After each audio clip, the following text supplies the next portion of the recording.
Astaghfirullah. Bismillahirrahmanirrahim. Assalamualaikum warahmatullahi wabarakatuh. Alhamdulillah wassalatu wassalamu ala Rasulillah wa ala alihi wa sahbihi wa mawalah wa la hawla wa la quwata illa billahi wa ba'du. Rabbi israh li sadri wa yassir li amri wahlul 'uqdatam min lisani yafqahu qawli, amma ba'du. Kita lanjutkan kembali kajian kita, dan sore ini kita masuk pada bab tawassul yang diperbolehkan. Di sini Allah Subhanahu wa taala berfirman, ya ayyuhalladzina amanu taqullaha wabtaghu ilaihil wasilah. Wahai orang-orang yang beriman, bertakwalah kepada Allah dan carilah jalan yang mendekatkan diri kepadanya. Kemudian Imam Qatadah berkata di dalam mentafsirkan ayat ini, makna wabtaghu ilaihil wasilah artinya dekatkanlah dirimu kepadanya dengan ketaatan dan amal yang membuat Allah redha. Ma'asyiral muslimin yang dimuliakan Allah Azza wa Jalla, tawassul ini ada yang disyariatkan, ada yang tidak disyariatkan.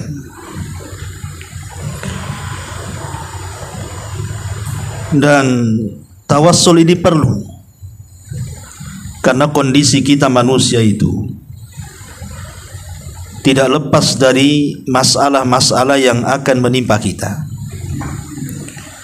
baik masalah kesehatan, penyakit, masalah rumah tangga, masalah ekonomi, macam-macam masalah di kehidupan kita ini. Lah terkadang masalah-masalah itu ada orang yang paham bagaimana cara menyelesaikannya. Mereka tahu bahwa masalah ini datang dari Allah Subhanahu wa taala, sehingga sebagian mereka bertawassul kepada Allah supaya Allah yang menyelesaikannya. Tapi ada yang tidak paham, akhirnya kemudian mereka pun mencari cara untuk menghilangkan masalah itu justru dengan tawassul kepada yang diharamkan, bahkan sebagiannya kesyirikan. Nanti juga pengarang akan menjelaskan tentang masalah tawassul yang dibolehkan dan yang tidak dibolehkan. Ma'asyiral muslimin yang dimuliakan Allah Azza wa Jalla, tetapi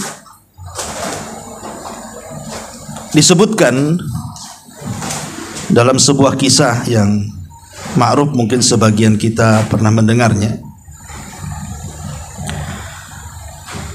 Kisah ini dijelaskan dalam hadis Abdullah ibn Umar radhiyallahu anhuma tentang 3 orang yang mereka sedang safar di malam hari, kemudian hujan deras. Akhirnya kemudian 3 orang ini untuk menghindari hujan, mereka pun kemudian mencari gua. Masuklah mereka ke dalam gua. Ketika mereka sedang beristirahat dalam gua itu, tiba-tiba kemudian batu dinding gua itu roboh dan menutup pintunya. Akhirnya mereka tidak bisa keluar dari situ. Dan mereka pun sudah putus asa karena tidak bisa keluar dari situ. Macam mana caranya? Batunya besar, didorong pun tak bisa. Akhirnya sebagian mereka mulai berbicara dengan sebagian yang lain dan mengatakan, ud'ullaha bi afdali amalin amiltumuhu. Kita tidak mungkin keluar dari gua ini kecuali dengan pertolongan Allah. Makanya berdoalah kalian semua kepada Allah dengan doa yang paling afdal. yang kalian tahu. Akhirnya kemudian dari 3 orang ini masing-masing bertawasul dengan amal soleh dan berdoa kepada Allah Azza wa Jalla dengan amal soleh itu supaya mereka dikeluarkan dari situ. Yang pertama, mereka bertawasul dengan ghayatul bir, dengan birrul walidain. Kemudian yang kedua bertawasul dengan ghayatul wafa, bertawasul dengan menjaga amanah. Dan yang ketiga bertawasul dengan ghayatul afaf, berusaha menjaga kehormatan. Di mana salah satunya mulai berdoa kepada Allah dan mengatakan, ya Rabb, dulu aku punya orang tua. Setiap malam itu aku selalu menyediakan secangkir susu. Jadi anak muda ini sudah punya istri dan anak. Dia bekerja sebagai penggembala. Jadi kalau sore hari sebelum dia pulang, maka dia akan perahkan satu susu, di mana air susu itu memang dikhususkan untuk orang tuanya. Jadi sebelum pulang ke rumahnya, dia akan mampir di rumah orang tuanya, kemudian akan memberikan air susu tersebut. Itulah kebiasaan dia. Dia lebih mendahulukan orang tuanya dibandingkan anak istrinya. Satu malam, karena mungkin disibukkan oleh apalah kesibukan, lupa dia. Yang biasanya dia menyediakan air susu di malam itu, lupa. Ketika dia teringat, dia langsung memerah air susu tersebut, kemudian langsung lari ke rumah orang tuanya. Qadarullah, orang tuanya sudah tidur. Dan dia tidak mau membangunkannya, takut menyakitinya. Sementara anak istrinya itu sudah menunggu jatah susunya juga. Tapi dia tidak mau meninggalkan orang tuanya sampai dilihatnya minum. Akhirnya kemudian ditunggu sampai bangun. Dan rupanya dia nyenyak tidur orang tuanya, baru bangun di pagi hari. Sementara anak muda ini terus berdiri memegang air susu. Ketika nampak bangun orang tuanya, baru kemudian diberi minum. Dan setelah dia melihat orang tuanya puas dengan air susu tersebut, dia pun pulang dan memberi minum anak istrinya. Maka kemudian orang ini mengatakan, ya Rabb, mulailah dia berdoa tuh, ya Rabb, Allahumma in kunta ta'lam anni fa'altu dzalika ibtigha'a wajhik. Ya Allah, Engkau pasti tahu apa yang kulakukan ini dalam rangka mengharap wajah Engkau. Kalau memang ada pahala dari apa yang sudah kulakukan dari birrul walidain ini, fafruj anna, maka keluarkan kami dari sini. Akhirnya kemudian tiba-tiba dengan keajaiban tawasul tadi, pintu gua itu tergeser, tapi tidak bisa keluar karena bergeser sedikit saja. Akhirnya salah satu dari keduanya, maka orang nomor 2 pun mulailah dia berdoa dan bertawasul kepada Allah Azza wa Jalla dengan ghayatul afaf, ghayatul wafa. Dia betul-betul bertawasul dengan amanahnya. Kemudian dia mengatakan, ya Allah, dulu aku punya pekerja, cukup banyak pekerjaku, tetapi ada salah satu pekerja pada waktu gajian tiba-tiba dia pergi. Kutunggu tidak juga datang. Akhirnya lewat sebulan, 2 bulan, setahun, 2 tahun, 3 tahun, tidak juga datang. Makanya kemudian gajinya pekerja itu akhirnya kuberikan seekor kambing yang sedang hamil. Rupanya kambing itu melahirkan jantan dan betina. Akhirnya 2 anaknya ini besar, kemudian melahirkan lagi, kemudian yang lainnya besar, kemudian melahirkan lagi. Akhirnya kambingnya itu 1 lembah, saking banyaknya. Setelah bertahun-tahun kemudian, mungkin anak muda yang bekerja ini butuh duit. Akhirnya dia teringat dengan majikannya. Dia ingin mengambil haknya yang mungkin sekitar 10 atau mungkin 15 tahun yang silam. Dia ingin ambil tuh haknya. Ketika sampai di hadapan majikannya, kata majikannya ini yang terjerembab dalam gua, dia mengatakan, ya fulan, gajimu ada di lembah, katanya. Kemudian diperlihatkan kambing yang begitu banyak. Kemudian pekerja ini mengatakan, ya fulan, atas tahziuni, apakah engkau hendak mengejek aku, katanya. Enggak mungkinlah gajiku sebanyak ini, katanya. Akhirnya kemudian tuannya ini menceritakan bahwa gajimu itu saya belikan seekor kambing, kemudian beranak sampai 1 lembah. Ambillah, itu hakmu dan bukan hakku. Kemudian dia mengatakan, Allahumma in kunta ta'lam anni fa'altu dzalika ibtigha'a wajhik. Ya Rabb, engkau pasti tahu apa yang kulakukan. Dan kalau memang apa yang kuamalkan itu ada pahala karena itu semua karenamu ya Rabb, fafruj anna, tolong keluarkan kami dari sini. Akhirnya kemudian pintu gua itu mulai bergeser lagi, tapi tidak bisa keluar juga. Sampai yang terakhir nih, orang ketiga ini bertawasul dengan apa? Ghayatul afaf, dia menjaga kehormatan. Mulai dia berdoa kepada Allah, ya Allah, dulu aku ini diberikan ekonomi cukup bagus, kaya lah kan gitu, dan aku tertarik dengan anak putri saudaraku. Akhirnya kemudian aku melamarnya, tapi anak putri itu menolaknya. Sampai pada waktunya tiba-tiba kemudian wanita itu mendatangi aku, rupanya dia berhajat dengan uang karena orang tuanya terlilit hutang. Akhirnya kemudian anak muda ini mengatakan, berjanji akan melunasi hutang-hutangnya dan akan memberikan uangnya, tapi syaratnya dia harus berzina.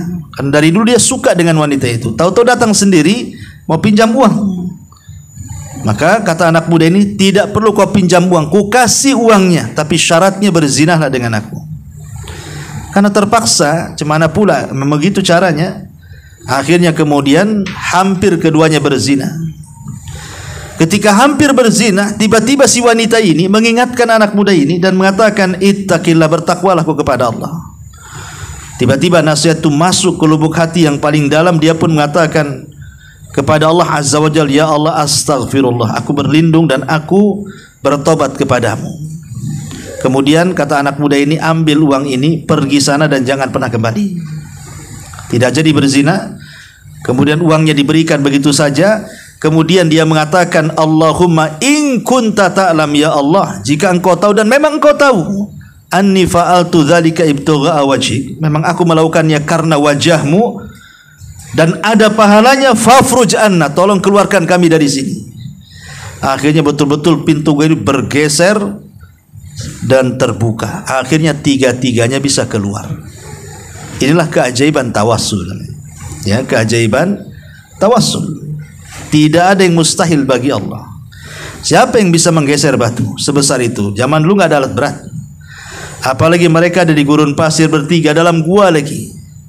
Bisa saja mereka mati dalam gua itu. Tapi Allah Subhanahu wa taala berkehendak lain. Bahwa Allah itu ala kulli syai'in qadir, atas segala sesuatu Maha mampu. Lah salah satunya adalah dengan cara tawasul. Jadi tawasul ini perkara yang sangat penting dalam kehidupan kita. Makanya kenapa ulama mengatakan la tahqiranna minal ma'rufi syai'a. Jangan remehkan sekecil apapun kebaikan. Boleh jadi yang kecil itu penuh dengan keikhlasan, dan boleh jadi amalan yang ikhlas itu berpahala, dan boleh jadi amalan yang berpahala itu bisa kita gunakan untuk tawasul.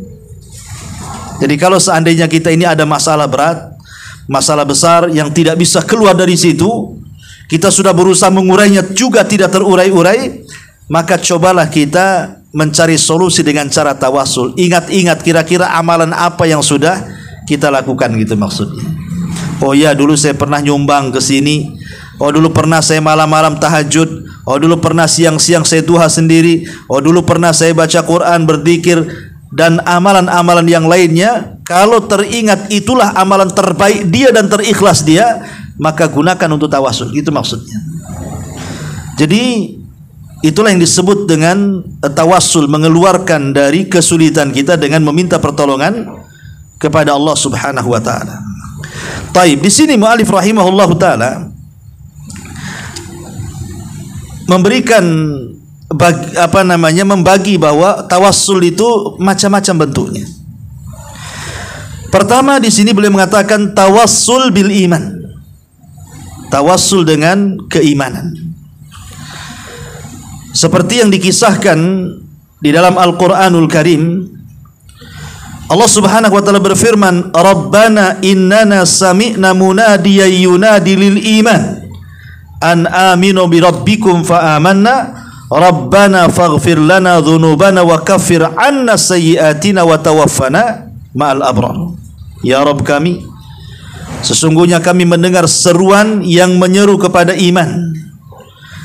Berimanlah kamu kepada Rabbmu. Maka kami pun beriman. Ya Rabb kami, ampunilah bagi kami dosa-dosa kami, dan hapuskanlah dari kesalahan-kesalahan kami, dan wafatkanlah kami beserta orang-orang yang berbakti. Jadi yang pertama adalah tawassul dengan iman. Jadi tawassul dengan iman maksudnya dengan keimanan yang kita miliki, maka kita tawassul dengan iman. Pamannya kita ini di sini dicontohkan apabila kita banyak dosa, banyak maksiat, dan ingin diampuni dosa-dosa kita, maka kita bisa bertawassul dengan keimanan kita dengan cara mendoakan doa yang diajarkan Allah di sini. Ini yang pertama, namanya tawassul bil iman. Kita meminta agar dosa-dosa kita diampuni dengan bertawassul dengan keimanan kita kepada Allah Subhanahu wa taala. Dan iman ini macam-macam bentuknya. Dan yang paling tinggi adalah ucapan la ilaha illallah, dan yang paling rendah adalah apabila kita melihat hal-hal yang menjadikan terganggu orang di jalan kemudian kita buang, itulah serendah-rendahnya iman. Ya, masuk juga dengan tawassul amal soleh juga sebenarnya. Umpamanya kita pernah membuang hal-hal yang mengganggu di jalan, dan dia mengatakan, ya Allah saya ingat dulu pernah saya buang tuh paku, beling apa gitu yang mengganggu orang di jalan. Kalau memang itu sebuah keimanan dan itu sebuah amal soleh, maka saya sedang berhajat nih, tolong kabulkan hajat saya. Nah, gitu namanya tawassul dengan iman namanya. Ya. Ini yang pertama. Yang kedua kata beliau at-tawassul bit tauhid. Tawassul dengan tauhid. Dan beliau mencontohkan tawassul dengan tauhid ini kisah Nabi Yunus alaihi salatu wassalam. Kita tahu bahwa Yunus ibn Matta' atau dikenal dengan Nabi Allah Yunus Dhunnun, Quran menyebutnya Dhunnun namanya, pemilik ikan. Jadi Nabi Yunus alaihi salatu wassalam diutus ke sebuah negeri yang bernama Nainawa, dan negeri itu ada di Irak. Nabi Yunus alaihi salatu wassalam diutus kepada sebuah kaum yang jumlahnya banyak, paling banyak jumlahnya itu kaumnya itu. Subhanallah, tidak ada satupun nabi yang kaumnya beriman semuanya kecuali Nabi Yunus. Kalau nabi yang lain kadang ya beriman, kadang enggak gitu ya. Termasuk nabi kita kan tidak semua beriman, ada yang kufur juga. Tapi kaumnya Nabi Yunus itu semua beriman. Kisahnya begini. Jadi setelah Nabi Yunus berdakwah kepada mereka, tidak juga mau didakwai, tetap ditolak dakwahnya Yunus itu. Sampai akhirnya Nabi Yunus ini marah sama kaumnya, kemudian mengancam bahwa dia akan berdoa kepada Allah, sebelum 3 hari azab Allah akan menimpa kalian.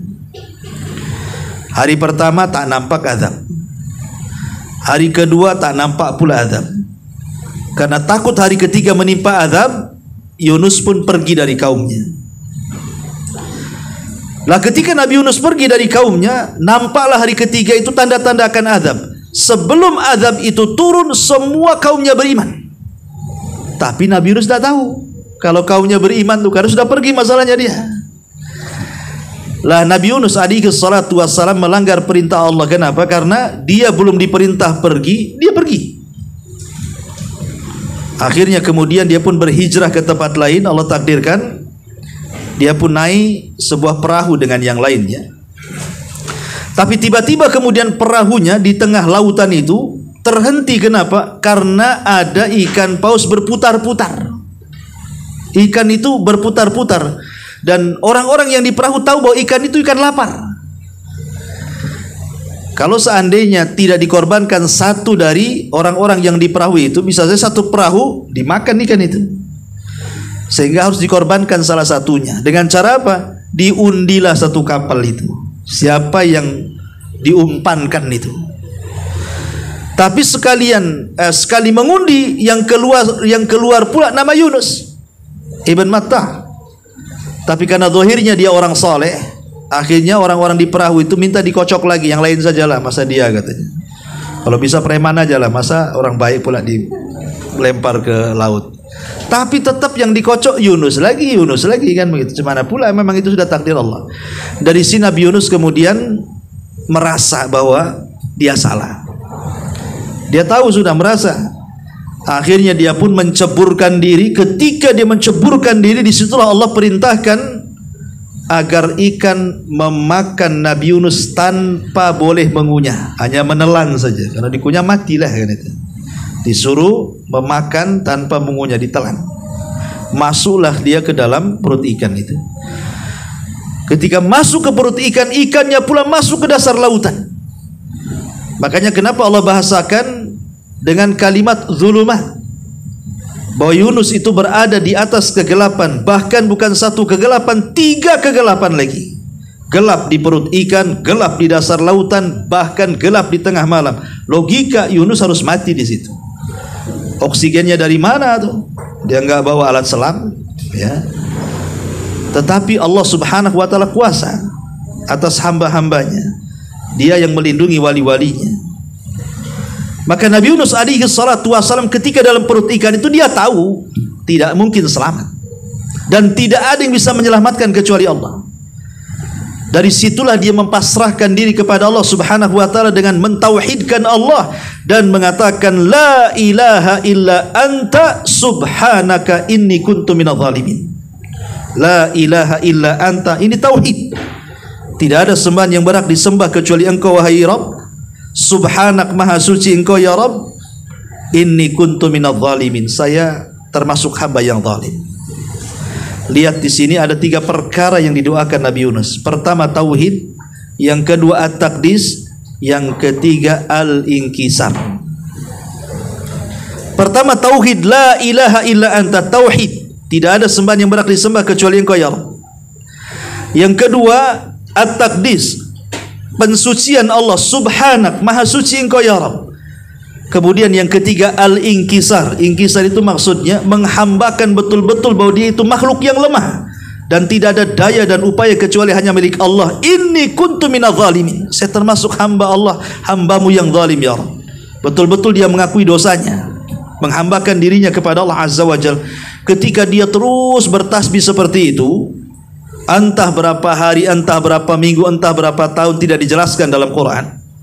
Akhirnya kemudian Allah pun ijabah doanya Nabi Yunus. Makanya Yunus dikeluarkan dari perut ikan.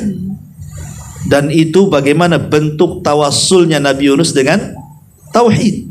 Diselamatkan oleh Allah dari perut ikan. Dari sini Allah mengatakan, falaula minal musabbihina la labitha fi batnil huti ila yaumi yub'atsun. Kalaulah Yunus bukan ahli tasbih, tentu dia akan tetap tinggal di perut ikan sampai kiamat dibangkitkan. Maka bertawassul dengan tauhid, bertawassul dengan takdis, maka ini penting juga. Makanya kenapa Nabi SAW sampai mengatakan siapapun yang berdoa dengan doanya Dhinnun, doanya Nabi Yunus, illa stajaballahu lahu, pasti Allah akan mengijabah doanya. Lihat Yunus, diijabah doanya. Makanya satu hari Utsman bin Affan radhiyallahu an, satu hari termenung dia. Kayak orang bingung, ya, kayak banyak masalah. Jadi Amr bin As radhiyallahu an datang menemui Utsman yang ketika itu Utsman sedang duduk di Masjid Nabawi. Kata Amr bin As, "Assalamualaikum ya Utsman." Diam Utsman, dah jawab. Ya. "Assalamualaikum ya Utsman." Diam juga sampai 3 kali. Marahlah Amr bin As nih. Saya ngucap salam kok dia tak mau jawab pula. Kalau kita sih ya biasa saja. Assalamualaikum gak jawab, malas kan itu ya. Tapi di mata sahabat ini, kalau tidak menjawab salam masalah. Ada apa dengan saya? Salah apa saya ini? Kenapa tidak dijawab salamnya?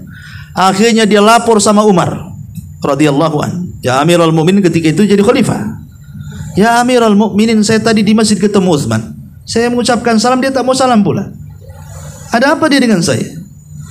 Maka akhirnya kemudian Umar pun memanggil Utsman ibn Affan radhiyallahu ingin didamaikan. Kemudian Umar bertanya, "Ya Utsman, saudara Muhammad bin As mengucapkan salam, kenapa kau tak jawab?" Kata Utsman, "Mana ada dia mengucapkan salam?" Namanya orang melamun kan itu. Antum kalau melamun diajak ngomong kadang-kadang nggak tahu orang sedang ngomong sama kita, disangkanya ngomong sama kursi kan itu ya. Namanya orang melamun. Kata Utsman, "Mana ada dia mengucapin salam?" Kata Amr bin, "Wallahi inni usallim, demi Allah saya mengucapkan salam." Sampai bersumpah-sumpah. Kata Utsman, "Aku nggak dengar." Akhirnya kemudian Umar bin Khattab mengatakan, "Ya Utsman, ya, kenapa kau tak jawab salam saudara?" Maka Utsman mengatakan, "Ya Amirul Mukminin, sebenarnya saya itu waktu di masjid aku lagi bingung, banyak masalah, banyak pikiran, dan aku terpikir bahwa ada satu doa yang bisa menghilangkan itu," katanya. "Dan doa itu aku lupa karena Rasulullah SAW tidak sempat mengajarkan, keburu pergi karena disibukkan dengan orang Badui itu yang datang." Kata Rasulullah SAW, "Siapa yang berdoa dengan doa ini maka kesulitannya akan hilang." Ketika Rasul hendak menyebutkan doanya, datang pula si Arab gunung Arab Badui itu ngajak ngobrol, lupa. Akhirnya Rasul lupa menyebutkan doanya, langsung balik. Jadi Utsman ini termenung, apa itu doanya ya? Kata Amr bin As tuh, Utsman, aku pun ada di situ," katanya. Aku pun ada di situ. Ketika Nabi SAW sibuk dengan orang Badui itu sampai tidak mengucapkan, dia langsung pergi. Aku buntuti dari belakang, katanya. Ketika dia masuk rumah, aku ketuk rumahnya. Kemudian kata Amr bin As, "Ya Rasulullah, doa apa yang Anda maksud yang bisa menghilangkan kesulitan itu?" "Oh iya," kata Rasul. Kemudian Rasul mengatakan, "Da'watu Dhinnun, la ilaha illa anta subhanaka inni kuntu minadh dhalimin." Itulah doanya Dhinnun Nabi Yunus. La ilaha illa anta subhanaka inni kuntu minadh dhalimin. Tidaklah seorang muslim, kata Rasul, ma min muslimin da'a bi da'wati Dhinnun illa istajaballahu lah. Kata Nabi SAW, tidak ada seorang mukmin yang berdoa dengan doanya Dhinnun, pasti Allah kabulkan. Pasti Allah kabulkan, katanya. Jadi ini bisa digunakan untuk tawasul. Jadi kalau kita ada masalah, berdoalah dengan doa Dhinnun dulu baru meminta, gitu maksudnya. Dimulai dengan tawasul menggunakan doa Nabi Yunus. Karena apa? Karena di dalamnya terkandung tawassul bit tauhid, la ilaha illa anta. Ini yang kedua. Yang ketiga, tawassul dengan nama-nama Allah. Tawassul dengan nama Allah itu ada dua. Ada tawassul dengan nama-nama Allah secara umum, ada tawassul dengan nama-nama Allah secara khusus. Adapun tawassul dengan nama-nama Allah secara umum dengan mengatakan as'aluka bi kullismin huwalak, aku meminta kepadamu ya Rabb dengan seluruh nama-nama yang telah engkau beri nama dirimu sendiri. Itu namanya bertawassul dengan secara mutlak, nggak disebutkan Rahman, Ar-Rahim, Al-Malik. Pokoknya saya bertawassul dengan nama-namamu yang indah, nama-namamu yang tinggi ya Rabb. Aku lagi ada masalah nih, tolong keluarkan masalahku. Ini tawassul dengan nama Allah secara umum. Yang kedua, tawassul dengan nama Allah secara khusus. Itulah dengan menyebutkan nama-nama Allah yang sesuai dengan hajat kita. Kalau kita ingin rezeki, ya kita katakan ya Razzaq urzuqni, wahai zat yang maha pemberi rezeki, berikan rezeki padaku. Kalau kita ingin mendapatkan keturunan, ya Wahhab gitu. Ya Wahhab, Wahhab itu pemberi, ya. Berilah keturunan kepadaku. Kalau kita banyak dosa, ya Ghaffar ighfirli. Ya, kalau kita ingin dapat rahmat, ya Rahman ya Rahim irhamni, dan begitu seterusnya.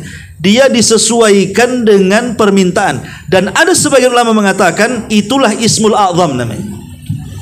Ismul A'zam itu siapa yang berdoa pasti mustajab kalau disebut nama Allah yang agung itu. Tetapi menjadi khilaf ulama, maksudnya nama Allah yang agung yang kalau kita berdoa dengan nama itu mustajab itu maksudnya apa? Ada yang mengatakan bahwa nama Allah yang agung itu Allah, ada yang mengatakan Al-Hayyu Al-Qayyum, tapi juga ada yang mengatakan bahwa bukan itu, tapi nama Allah yang agung itu adalah nama Allah yang sesuai dengan keinginan kita, kemudian kita sebut. Kalau kita ingin rezeki kita sebut ya Razzaq, berarti itulah Ismul A'zamnya di situ. Ya, kalau kita minta ampun ya Ghafar, itulah ismul azamnya. Nah, seperti itu.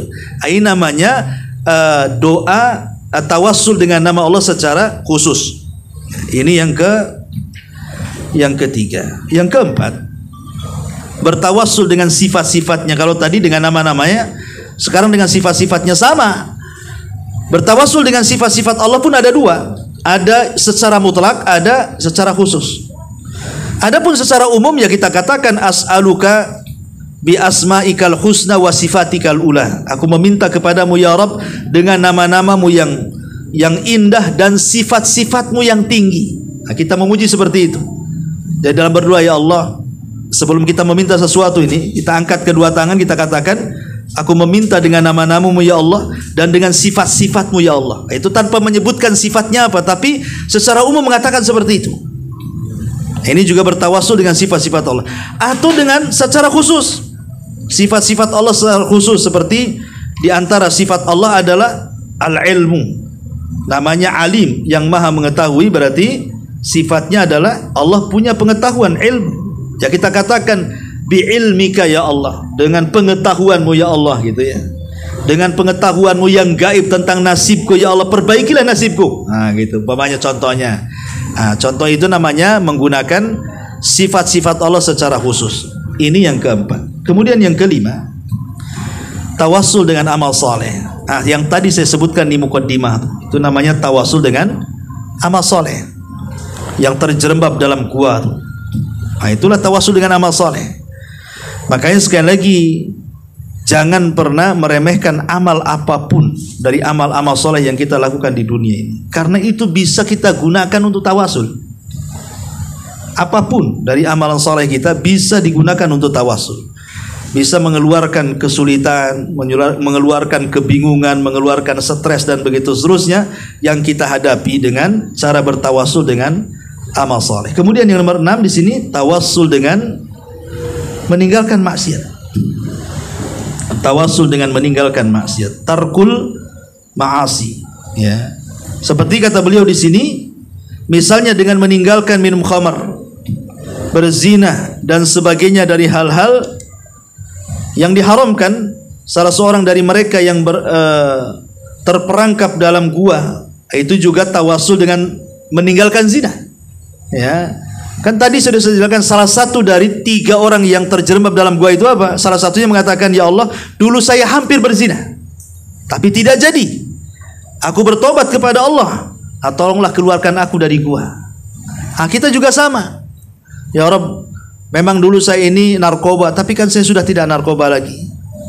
Ya, tolong ya Rabb, kalau meninggalkan narkobaku ini ada pahalanya. Ini saya lagi ada perlu nih. Gitu maksudnya ya. Tolonglah keluarkan saya dari kesulitan ini. Dulu memang saya rentenir, sekarang sudah nggak rentenir lagi. Ya. Apakah kalau memang ada pahala saya meninggalkan riba itu? Tolonglah saya ada kesulitan. Gitu. Oh dulu saya ini maklar apa? Maklar maksiat. Atau apalah sebutkan maksiatnya. Kemudian kita sudah bertobat dari situ. Kita sebutkan tobat kita di hadapan Allah. Bertawassullah dengan tobat kita dari maksiat itu. Ini juga bisa digunakan tawassul. Dan yang nomor 7, nomor terakhir yang beliau sebutkan di sini, tawassul dengan meminta didoakan oleh orang soleh yang kita berhusnudzon bahwa doanya itu mustajab. Ya, orang soleh tidak mesti ustadz. Orang soleh itu namanya orang soleh. Orang soleh itu ya orang baik, nampak dia taat ke masjid. Kalau laki-laki, kalau akhwat mungkin tengok penampilannya, menutup aurat dan begitu seterusnya, tutur katanya, pergaulannya, akhlaknya, dan pokoknya kita anggap dia orang soleh, orang baik lah. Tidak harus ustadz gitu. Pokoknya dia orang baik. Kita bisa meminta doa dia. Walaupun sebagian ulama mengatakan meminta doa kepada orang soleh ini memang ada yang mengatakan makruh. Kenapa? Karena Allah itu tidak perlu ditawasuli dengan orang, cukup langsung. Karena ada hadis yang mengatakan idza sa'alta fas'alillah. Kalau minta langsung kepada Allah, ngapain lewat orang, itu maksudnya. Dan itu yang lebih afdal. Yang lebih afdal minta langsung kepada Allah. Tetapi kata para ulama, karena banyaknya dalil-dalil di mana orang juga meminta doa kepada Nabi, maka tidak sampai makruh, tapi minimalnya boleh. Ya, boleh-boleh saja. Seperti ketika Nabi sedang khutbah Jumat, tiba-tiba datang Arab Badui menyetop Rasul sedang sholat Jumat dan mengatakan, ya Rasulullah, ya, ud'u rabbak, berdoalah kepada Rabbmu, desa kami loh sudah lama paceklik nggak ada turun hujan, tolonglah minta kepada Allah supaya turun hujan. Akhirnya Nabi SAW pun kemudian mengangkat kedua tangannya dan mengatakan, Allahumma agithna, Allahumma agithna, ya Allah tolonglah kami, tolonglah kami. Kemudian Rasul berdoa minta hujan. Rupanya belum lagi Rasul menurunkan tangannya, udah hujan tuh di kampungnya orang ini. Ya, di kampung orang ini udah hujan. Hujannya pula tidak bisa di stop 1 minggu. Kemarin saja hari apa saya di Jodoh itu, malam Jumat saya ngisi kajian. Waktu hujan deras tuh, tidak bisa keluar dari Jodoh. Wah, dikepung banjir, serba salah, ke sini banjir, ke situ banjir. Seumur umur saya hidup di Batam tuh kemarin tuh, waktu ngisi di Al-Fajri ibadah Isya, selesai jam 9 tidak bisa keluar, tepak salah duduk aja di mobil sampai jam 11. baru bisa balik itu. Jadi ini hujannya 1 minggu, akhirnya banjir itu satu Baduy itu. Jumat depannya datang lagi, ketika Rasul lagi khutbah lagi, ya Rasulullah, ya desa kami kebanjiran, kemarin kekeringan, sekarang bilang kebanjiran, ya tolonglah pindahkanlah hujan ini atau hentikan. Maka Rasul mengatakan, Allahumma hawalaina wala alaina, Allahumma alal akam wa tirab wa nabatati syajar, dan begitu seterusnya lah. Jadi Rasul berdoa, ya Allah, kalau begitu pindahkanlah hujan itu. Ya, jangan di situ. Pindahkan ke tebing-tebing, pindahkan ke gunung-gunung, pindahkan ke lembah-lembah, pindahkan ke tempat-tempat yang di situ banyak pohon tumbuh. Dari sini kita ada faedah bahwa tidak perlu datangkan pawang hujan. Cukup berdoa ini saja. Nanti hujan itu pergi tuh. Ngapain pula, Islam loh agama sempurna. Ngapain datangkan pawang hujan dari Bali pula? Ya, atau dari mana tuh yang bawa batok kemana-mana tuh? Ya. Nggak perlu. Islam ini sudah ada pawangnya. Ya, cukup berdoa, kita sendiri jadi pawang. Cukup kalau hujan nampak membahayakan nih, kalau masih kecil ya kita katakan mutirna bifadlillah. Berarti kita dihujani dengan karunia Allah. Nanti nampak ada geledek, ada sedikit nih kan, wah ini bagus nih hujannya nih, sayyibna sayyiban nafi'a, minta manfaat hujannya. Nah kalau kok lama ini kok mulai banjir, mulai angin kencang, di sini doanya lain lagi, Allahumma hawalaina wala alaina. Jangan sampailah hujan angin ini menerpa kami jadi musibah, kalau bisa hilangkan dari kami. Sudah ada doanya. Ngapain datangkan pawang hujan? Cukup dengan ini saja hilang tuh hujan tuh. Kalau asal kita yakin saja. Ya. Jadi ini juga termasuk tawasul masyru', namanya tawasul yang disyariatkan, ya, dimana dengan tawasul meminta doa orang soleh. Orang ini meminta doanya Nabi kan? Ataupun ketika Rasulullah SAW bicara soal siapa? Soal Uwais Al-Qarani. Ya, ada seorang tabi'in, sebenarnya dia itu hidup di zaman sahabat, Uwais Ibn Amir Al-Qarani ini. Cuman karena berbuat baik dia kepada orang tuanya di Yaman, dia tidak bisa berjumpa dengan Nabi. Makanya dalam istilah mustalahul hadis itu disebut muhadram, orang yang sezaman dengan Nabi tapi tidak berjumpa dengan Nabi, tapi bukan sahabat. Jatuhnya kibarut tabi'in, namanya generasi tua tabi'in. Atau dengan bahasa mustalahul hadis itu disebut muhadram, hidup di zaman Nabi tidak berjumpa dengan Nabi. Karena syarat jadi sahabat terus berjumpa. Ingat ya, syarat jadi sahabat itu bukan hanya sezaman, tapi harus berjumpa, kemudian beriman, kemudian mati di atas Islam, baru dikatakan sahabat. Lah Uwais Al-Qarani ini, Ibn Amir Al-Qarani, hanya sezaman saja, tapi tidak pernah melihat Nabi. Karena setiap dia hendak melihat Nabi ke Madinah, orang tuanya tidak bisa ditinggal. Tidak bisa ditinggal. Makanya dia orang yang paling berbuat baik kepada kedua orang tuanya. Semua yang dihajatkan orang tuanya semua sudah dipenuhi kecuali satu. Apa itu? Orang tuanya ingin pergi haji. Bingung dia. Dia nggak punya uang, nggak punya kendaraan. Dia orang miskin. Semana caranya? Tapi kehendak orang tua selama dia bisa lakukan, dia akan lakukan. Akhirnya dia terpikir apa? Terpikir untuk membeli anak lembu. Si Uwais ini membeli anak lembu. Ya. Kemudian dia buat kandang di atas bukit anak lembu ini. Jadi anak lembunya ditaruh di kandang, kalau hendak dikasih makan itu, ya, maka diturunkan lembunya ke bawah. Setiap hari seperti itu. Ya. Mungkin kita berpikir macam mana Uwais Al-Qarani mau naik lembu? Kan lembu tidak bisa berjadi di padang pasir, matilah kalau dinaiki dari Yaman ke Mekah lembu. Bukan itu maksudnya, bukan lembu itu supaya besar, nanti orang tuanya naik di atas lembu sama dia, mati lembunya, bukan itu maksudnya. Tapi Uwais Al-Qarani ini, dia membuat kandang lembu di atas bukit, kemudian ngasih makannya di bawah, itu dengan cara digendong tuh lembu tuh, dari mulai kecil, digendong tuh. Dari usia sebulan, 2 bulan, 3 bulan, sampai akhirnya bertahun-tahun lembunya udah gede. Karena udah terbiasa dia gendong lembu dari kecil, sehingga ketika lembu besar pun dia udah kuat tuh. Itu maksudnya dia ingin gendong orang tuanya. Latihan tuh. Nah itulah kayak gitu ya Uwais Al-Qarani itu. Latihan dengan cara menggendong lembu dari kecil. Ya, dia sengaja taruh kandangnya di atas tuh. Setiap ngasih makan digendong ke bawah, ke atas, ke bawah, sampai besar. Nggak pernah lembu itu jalan kaki. Digendong saja. Ketika udah kuat badannya, barulah dia gendong tuh orang tuanya. Rupanya itu pula latihan fisiknya. Digendong orang tuanya loh, dari Yaman ke Mekah. Itulah terakhirlah dia bisa memberikan amalan terbaik kepada orang tuanya. Makanya kata Nabi SAW, akan datang kepada kalian seseorang yang bernama Uwais ibn Amir Al-Qarani. Dia dari Mudar. Dulu punya penyakit sopak, kemudian disembuhkan dan tinggal 1 dirham di telapak tangannya. Kalau berjumpa dengan dia, mintalah doa dia. Wallahi kata Rasulullah, aqsama 'ala Allah la abarrah. Kalau dia sudah bersumpah atas nama Allah, pasti mustajab doanya. Akhirnya di zaman Umar bin Khattab radhiyallahu an, Umar ini ingin berjumpa dengan Uwais karena ini wasiat Nabi. Ini orang mustajab doa. Jadi Umar ini kalau seandainya datang kafilah dari Yaman yang mau pergi haji ke Mekah itu selalu menghadang setiap tahun dan mengatakan, afikum Uwais, ada Uwais nggak di antara kalian? Kata orang-orang tidak ada. Kecewa lagi Umar, nunggu tahun depan lagi. Datang kafilah dari Yaman lagi, ditanya lagi, afikum Uwais, adakah Uwais di antara kalian? Tak ada, wahai Amir. Tahun depannya lagi, sampai entah berapa tahun, sampai 1 hari Allah takdirkan harus ketemu.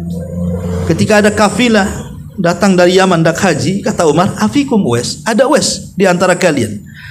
Kata kafilah itu ada, tapi dia tidak bersama kami karena kekurangan modal. Dia terpaksa berhenti di tengah jalan. Dia harus mencari pekerjaan sebagai penggembala kambing di tuan yang kaya, hanya mengambil beberapa upah.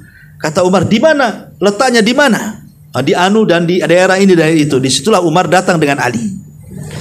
Dari kejauhan dia melihat ada orang yang sedang sholat. Diperhatikan dari rambut sampai kaki, kok betul nih ciri-cirinya persis yang disabdakan Rasul. Jangan-jangan ini Uwais nih. Akhirnya Umar pun menunggu selepas sholat. Umar coba bertanya, Mas muka ya fulan, siapa nama wahai fulan? Kata Uwais ini, ana Abdullah, saya hamba Allah. Kata Umar bin Khattab, semua hamba Allah. Kamu Abdullah, saya juga Abdullah, katanya. Saya minta siapa namamu yang diberikan orang tuamu kepadamu. Demi Allah, katanya, saya meminta. Terpaksa dia mengatakan, ismi Amir, nama saya Uwais. Nama saya Uwais, katanya. Siapa bapakmu? Lagi-lagi Uwais mengatakan, bapakku Abdullah. Bapakmu dengan bapakku Abdullah juga, kata Umar. Siapa bapakmu yang bapak kakekmu ngasih nama bapakmu, katanya. Dia bilang Amir. Berarti engkau Uwais Ibn Amir.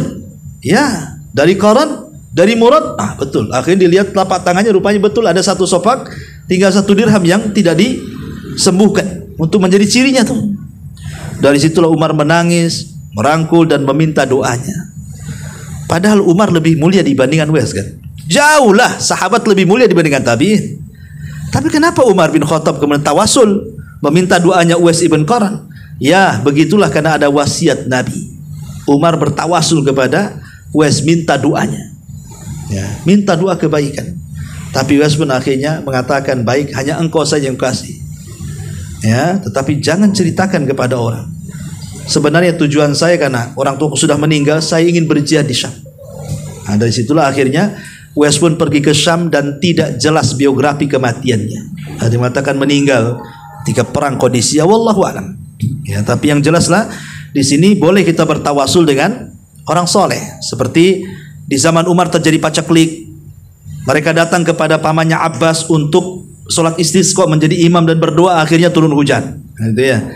Jadi boleh kita ini datang kepada orang soleh, orang baik, minta doanya dalam bentuk tawasul kepada Allah Subhanahu wa taala. Wallahu a'lam bishawab. Ini diantara 7 tawasul yang disebutkan oleh muallif pengarang, dan tawasul yang dilarang mungkin minggu hadapan kita kaji. Tapi sebelum saya tutup, kalau ada yang bertanya silakan.